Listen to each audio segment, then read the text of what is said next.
3 weeks into my marriage, I became someone I never thought I could be. The kind of man who leaves his wife behind. But trust me, by the end of this story, you'll know exactly why I did what I did. Let me start with the basics. I, 35M, married my wife Emma, 32F, in early April. We'd been together 2.5 years. She was elegant, magnetic, and brilliant, the kind of woman people turn twice to look at. She made me feel like I'd won some kind of cosmic lottery. Before her, my life was structured, work-focused, lonely in that well-off bachelor kind of way. Then she stormed in with her paint-splattered jeans and contagious laughter, and suddenly, I was proposing on a rooftop in Lisbon during sunset. Everything felt perfect. But perfect is fragile. And the cracks started showing before I noticed the tremors. Our honeymoon was in Mauritius, a luxury resort tucked between palm trees and cerulean ocean. It had a private bungalow with a plunge pool, champagne on arrival, spa days, and candlelit beach dinners.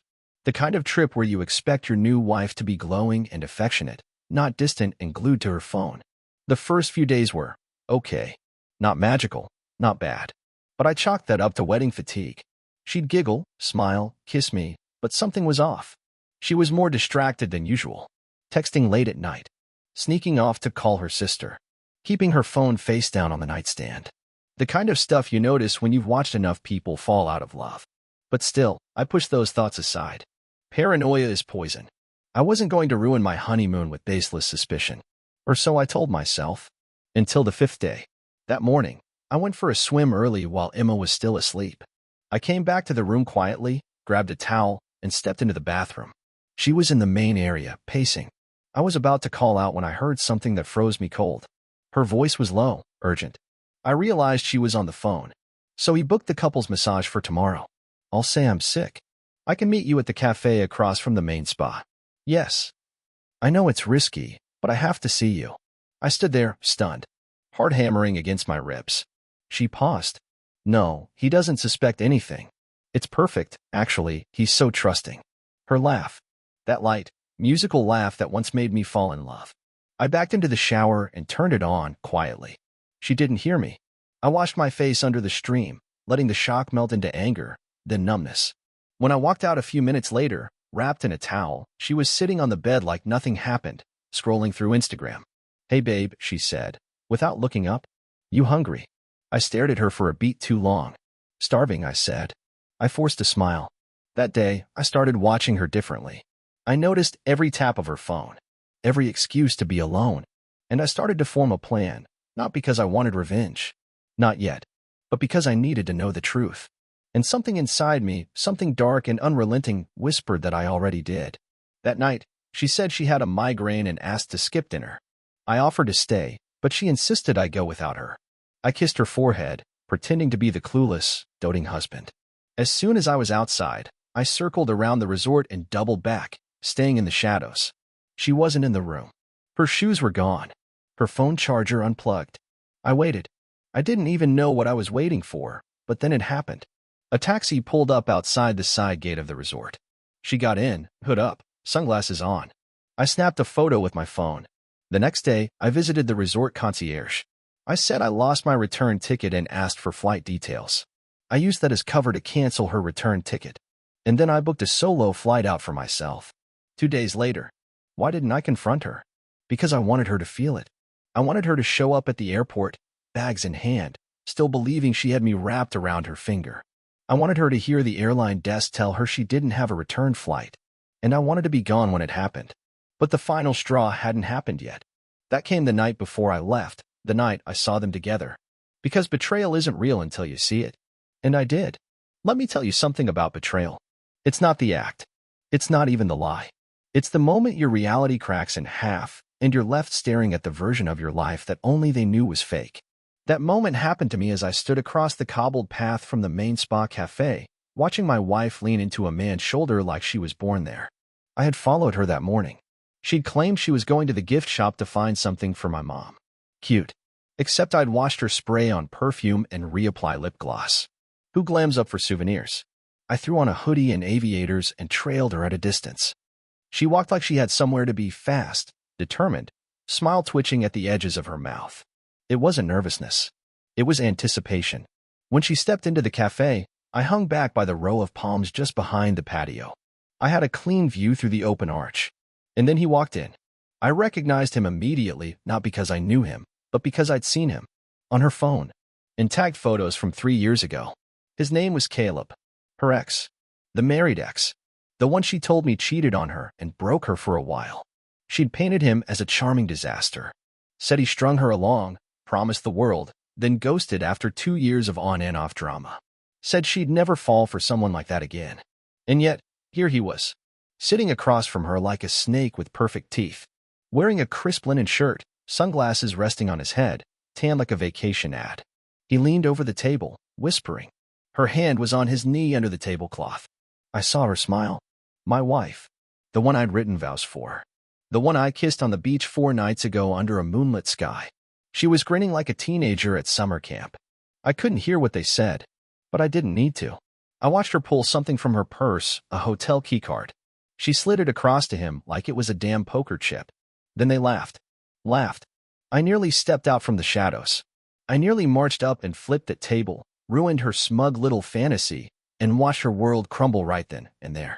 But I didn't. Because in that moment, I realized something else, something that changed everything. I didn't want her back. There was no fight worth having. She was already someone else's problem now. Let her be. So I did what I came to do. I pulled out my phone, took a picture, them together, her passing him the room key, his hand grazing her wrist. Crystal clear. Time-stamped. I walked back to the bungalow like I just buried a body. That night, she was glowing, literally humming around the room. She even brought me a souvenir t-shirt and acted like we were newlyweds again. It was almost impressive, the acting. She kissed my cheek, asked if I wanted to take a bubble bath together, and I almost laughed. Instead, I said I was tired. Told her I might head home a day early, that I wasn't feeling well. She pouted but nodded, barely masking her glee. She was already planning her next rendezvous. I could see it in her eyes. I bet she thought I'd be out of the room the whole next day. Too bad I'd be out of the country. The morning I left, she was still asleep. I packed quietly, left her a note that read, "Don't wait up. I'll be home soon." Or not. I wanted her to read that and wonder.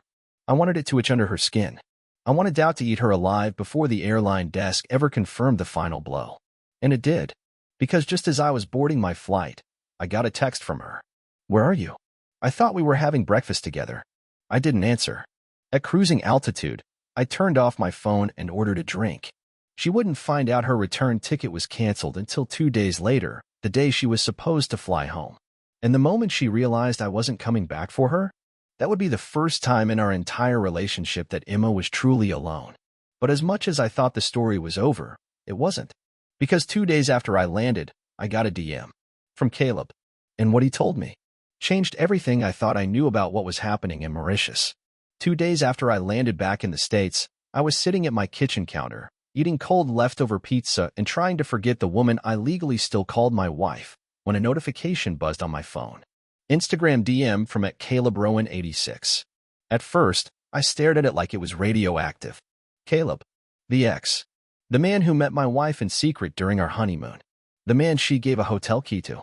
Why the hell would he be messaging me? I tapped it. "Hey, I know this is weird, but we need to talk. I think you've been lied to." I blinked. Sat up. Reread it twice. I didn't know she was married. She never told me. I swear on everything. At that moment, I felt like the floor under me shifted. The rage that had settled into a cold stone cracked just a little, not because I trusted him, but because I was suddenly curious. I replied, "Then what did she tell you?" He responded almost instantly, that she was in an open relationship with a guy who didn't care about her anymore. She said you were basically roommates, that it was over, but you didn't want to get divorced because of family. She never mentioned your wedding. I had no clue until I saw her post. She posted a picture from your honeymoon. Caption said something about making memories forever. That's when I figured it out. I confronted her. She freaked, blocked me. I stared at the screen, breathing slowly. My hands were shaking, not from anger, from disbelief. She didn't just betray me. She recruited him under false pretenses, played him like a prop in her own little escape fantasy. I thought he was the snake.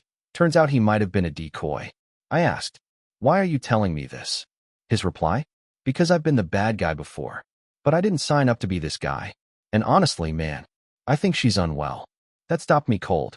Unwell how? He sent me screenshots. A dozen or more. Texts from Emma, starting months before our wedding. Romantic, yes, but desperate. Obsessive. Her accusing him of ghosting her after one missed reply. Her saying things like, I can't breathe when you ignore me. And, I wish you were the one I married instead. But the most chilling one? From 3 days before our wedding.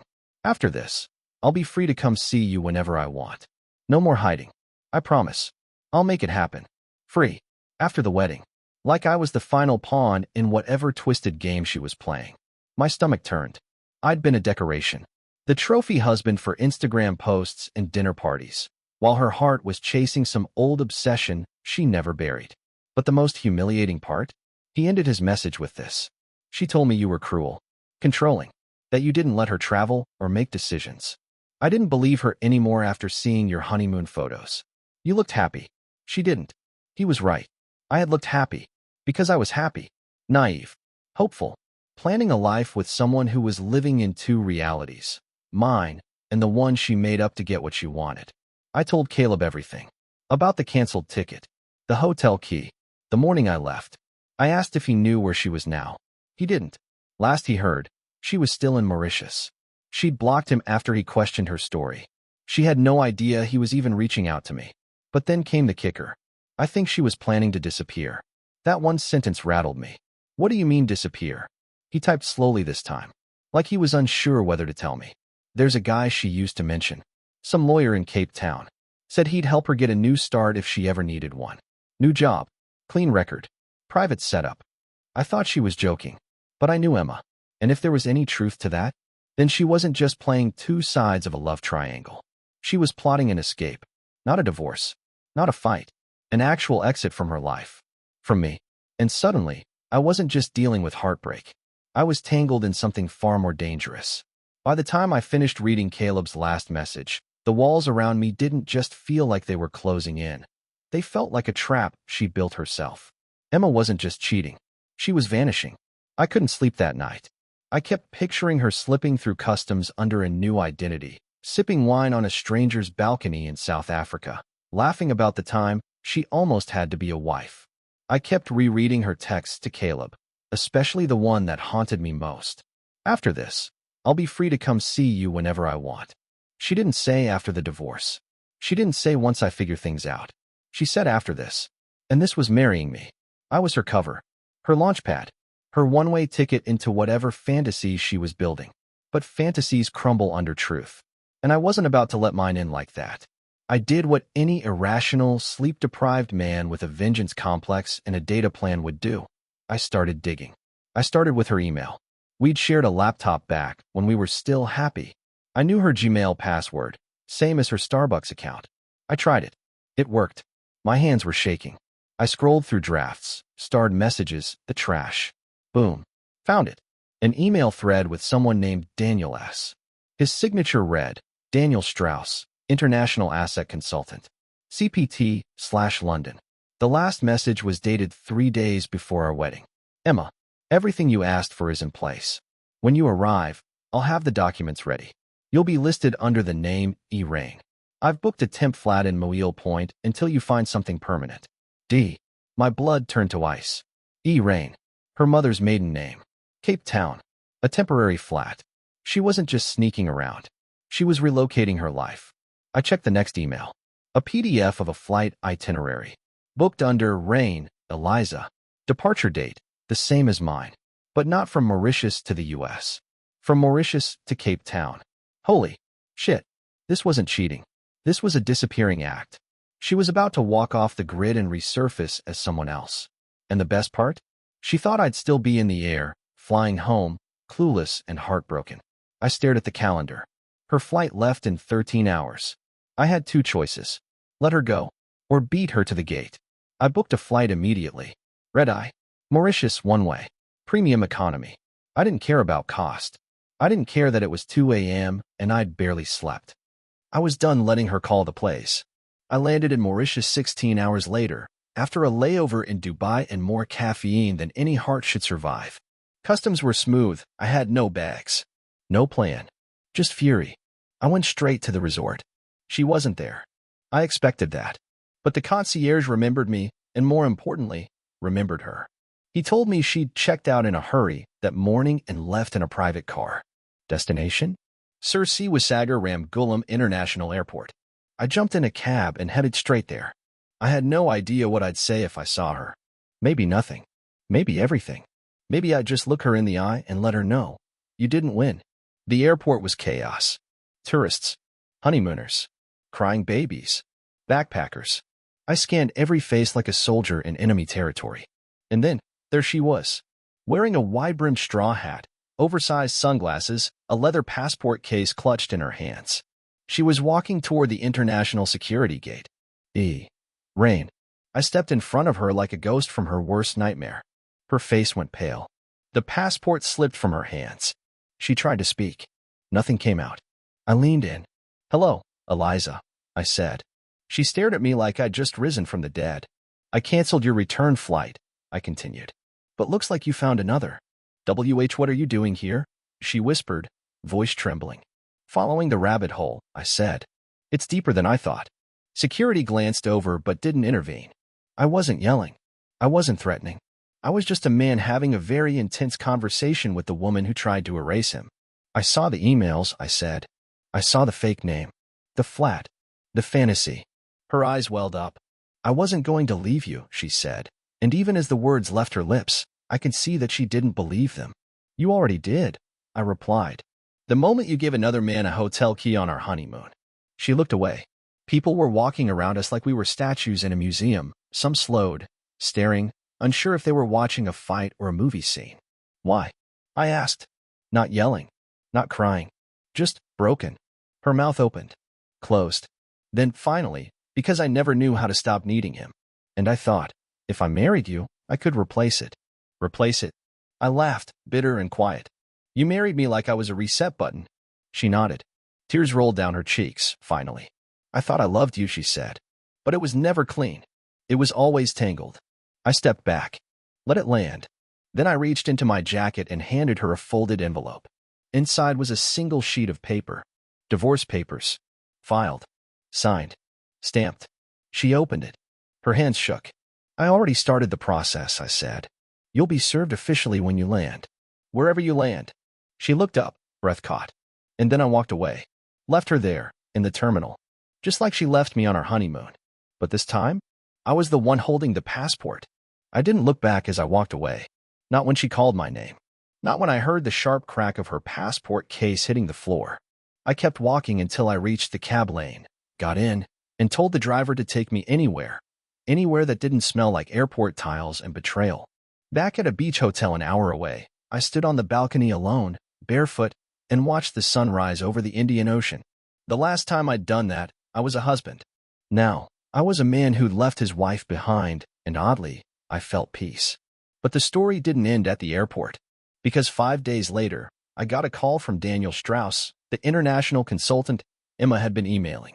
And let me tell you, the plot didn't just thicken. It curdled. He introduced himself formally, then said something that made my stomach drop. "Mr. Easton, I wanted to inform you that your wife never arrived in Cape Town. She missed the meeting, and we have not heard from her since. At first, I didn't care. Let her vanish. Let her live out her con in some sun-drenched fantasy land with a new name and zero guilt." But then he added, "She had requested a private storage unit for a few personal items she wanted shipped. It arrived yesterday. We opened it to take inventory, and, sir, it's full of documents that don't belong to her. Passports, credit cards, IDs, dozens, all with different names." I stood still, gripping the phone like it could bite me. "She said they were props for a screenplay," he added. "But I don't believe that anymore." He sent pictures. I opened the email, and there it was, a goddamn portfolio of fake lives. Driver's licenses for identities that didn't exist. Bank accounts in Dubai. Medical records and names I didn't recognize. Emma wasn't just running from our marriage. She was running from every version of herself. I called Caleb, told him everything. He went dead silent for a full minute. Then he said, "She always had stories about people watching her. Government types. I thought she was being dramatic. I didn't think." He paused. "Dude, what if she wasn't just cheating? What if she was hiding? From what? We still don't know." The last confirmed sighting of Emma or Eliza, or whoever she really was at Sir Siwasagar Ramgoolam International Airport, 11:14 a.m., the day I confronted her. She never got on that plane. She was never picked up. She walked into the airport and disappeared. No hotel check-ins, no card activity, no new flights, nothing, just silence. Daniel Strauss filed a report with South African authorities when she missed her appointment. I didn't hear from her again. Not a text, not a letter, not a whisper. She vanished herself. The divorce was finalized in absentia 6 months later. They mailed me the papers with a sticky note. Spouse unlocatable. Filed under abandonment. Abandonment? Yeah, that tracks. Sometimes, I still get messages from people who knew us. "Where's Emma?" they ask. "You guys looked so happy." I usually just say, "She's off-grid." Which is true. Emotionally. Literally. Spiritually. She was a storm that passed through my life and left no trace but debris. But let me leave you with this. I don't regret leaving her at that airport. Not because I wanted revenge, but because I needed freedom. Because sometimes, the person you think you're building a life with is just building an exit. And the moment you realize that, you let them take it. Even if they don't make it to the other side.